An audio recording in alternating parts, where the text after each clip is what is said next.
Nakararanas naman ng pabugso-bugsong ulan sa Baguio City. Binabantayan ng mga lugar na madalas bahain at ma-landslide.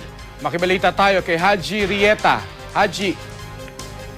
Yes, Mark. Mag-alas 9 nga kagabi nang magsimula nga bumuhos ang malakas na ulan na tumagal ng halos 3 oras dito sa Baguio City. Bumuhos din ang ulan kanina umaga, kaya ang CDRRMC ay naka-alerto na sa posibleng lalong pagsungit ng panahon sa mga susunod na araw. Binabantayan pa rin nito ang City Camp Lagoon na catch basin ng tubig sa lungsod. Ang Cordillera DRRMC naman ay naka-red alert status na rin dahil sa bagyong Helen.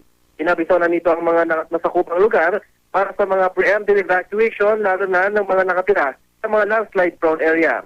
Mark, may mga naibahagi na rin ang satellite posts sa iba't ibang probinsya sa rehiyon para sa mabilis na komunikasyon. Sa ngayon, Mark, ay bukas pa rin ang Cannon Road, Marcos Highway at ang Aguilar Road para sa mga papasok at lalabas naman ng Benguet. Binabantayan din ang mga taniman ng gulay sa iba't ibang lugar sa Benguet. At yung mga pinaka-latest muna rito sa Baguio City, balik kay Mark. Maraming salamat sa iyo, Haji Rieta. Nag-uulat mula sa Baguio City.